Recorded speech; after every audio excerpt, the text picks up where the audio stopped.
Good morning students and welcome back to my class.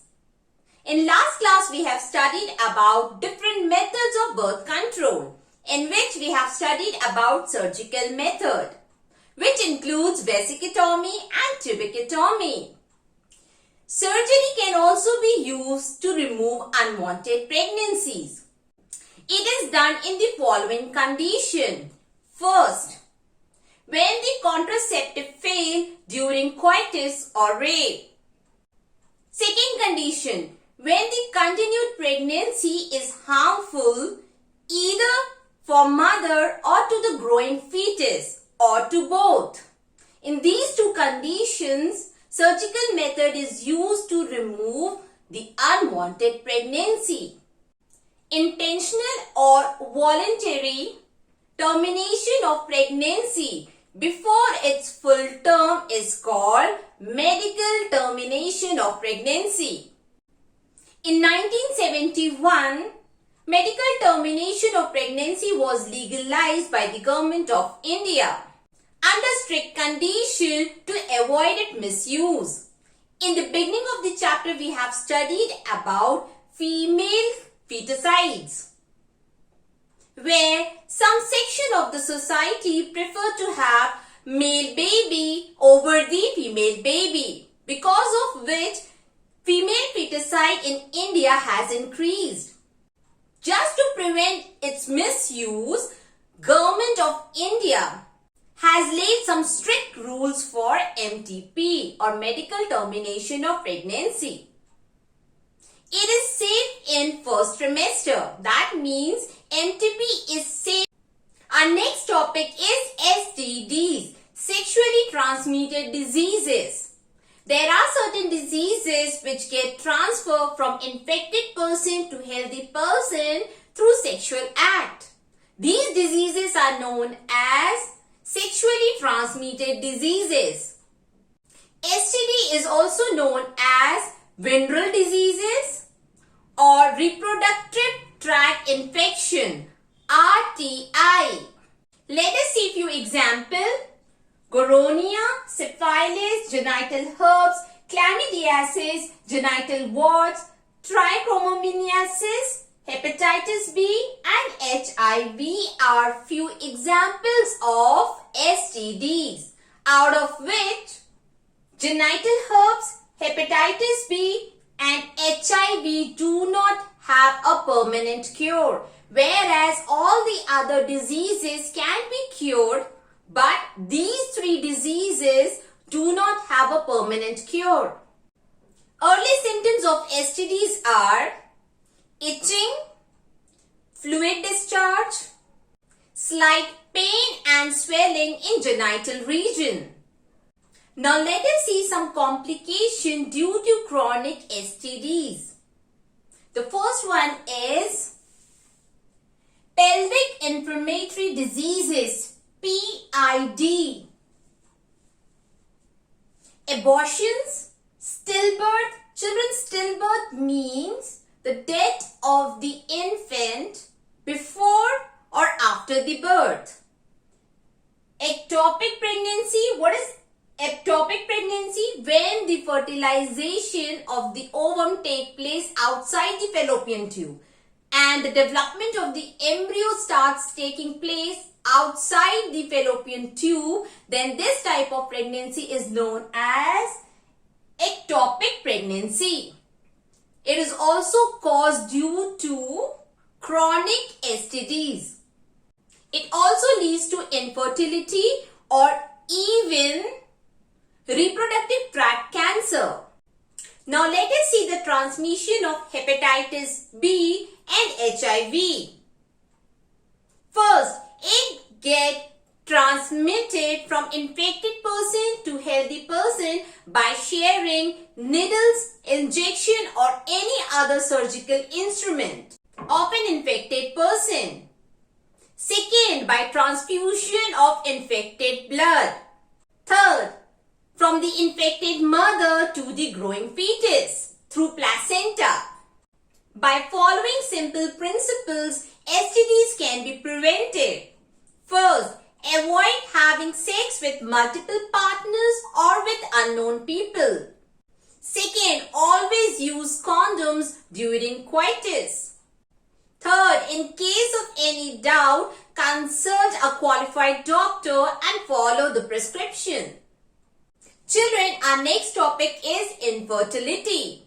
Inability to produce children in spite of unprotected sexual cohabitation is called infertility. In other words, children, when a couple fails to have children even after not using any kind of birth control is called infertility. The reasons of infertility could be physical, congenital diseases, drugs, immunological, or even psychological. The infertile couples can have children through certain special techniques called ART, assisted reproductive technologies, which are as follows. The first method is test your baby programs. It is one of the most famous techniques used to assist infertile couples to have children. In this, ova is collected from wife or from donor. Then sperm is collected from husband or from donor.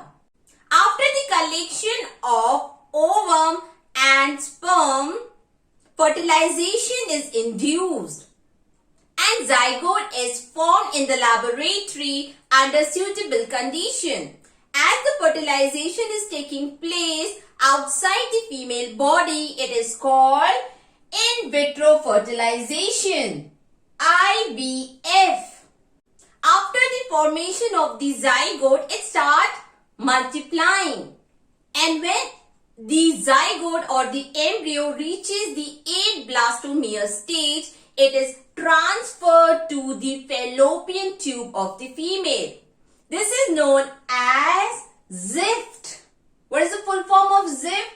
Zygote intrafallopian transfer. That means the embryo in the early stage is transferred to the fallopian tube of the female. And if the embryo is more than 8 blastomere stage, then this embryo is transferred directly to the uterus of the female or to the uterine wall. And this process is known as IUT, intrauterine transfer.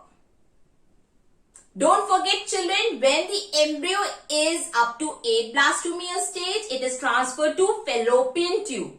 And when the embryo is more than 8 blastomere stage, then it is transferred to uterine wall. Second technique is GIF, gamete intrafallopian transfer. This technique is used for those women who cannot produce gamete or mature ova, but can provide a suitable condition for fertilization, implantation, and can provide a good condition for the development of the embryo inside the uterus. In this technique, ovum is taken from the donor and is transferred to the fallopian tube of another woman, where the fertilization takes place. The third technique is intracytoplasmic sperm injection, also known as ICSI. In this technique, sperm is directly injected in the cytoplasm of the ova. Fertilization is done outside the female body in laboratory under suitable condition.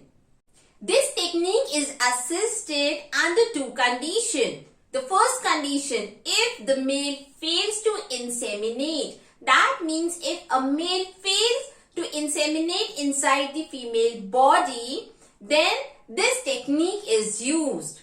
And in second condition, when the sperm count or the motility of the sperm is low. When the sperm fails to reach fallopian tube for fertilization, in that condition also, this technique can be used. Write it down somewhere, beta. I have not written on the board, that's why. Children, next technique is artificial insemination, also known as AI, in which the semen is collected from husband or from donor and is introduced into the vagina of the female. Semen is also introduced into the uterus of the female. If it is done in the uterus, then it is called IUI, intrauterine insemination, because the artificial insemination is taking place in uterus. It is called IUI. Semen can be artificially introduced either in vagina or in uterus. It is done under two conditions. First, when the male fails to inseminate. That means when the male fails to inseminate or release sperm into the female body. In that condition, artificial insemination technique is used.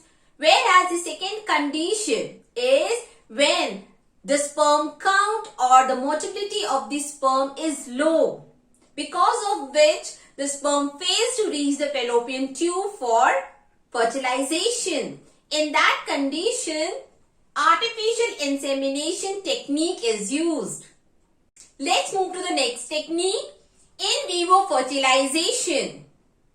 Because there are some females or women who can produce gamete or mature ova but cannot provide a suitable condition for fertilization. कुछ females में ओवा produce तो होता है but fallopian tube में fertilisation fail हो जाता है या ऐसी कंडीशन बनती ही नहीं है कि फेलोपियन ट्यूब में फर्टिलाइजेशन हो सके. In that case, which technique is used? In vivo fertilization, in which the female gamete or the mature ova is transferred to the body of another female where the fertilization takes place. And when the embryo reaches the ablastomeal stage, it is transferred to the fallopian tube of the woman from where the ova has collected. And the method or the process is known as ZIFT, zygote intrafallopian transfer. Just now we have studied about it. And if the embryo is transferred after the ablastomeal stage, it is transferred to the uterus, and the process is known as IUT, intrauterine transfer.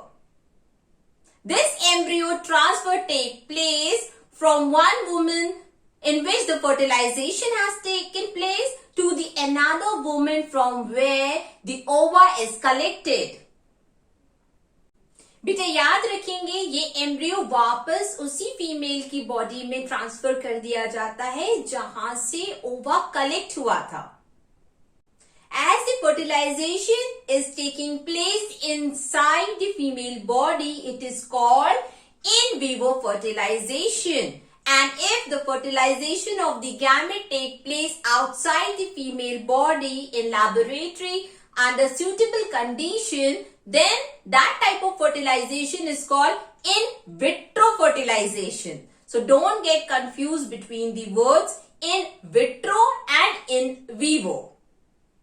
In vitro fertilization takes place outside the body, whereas in vivo fertilization, the fertilization of the gamete takes place inside the body.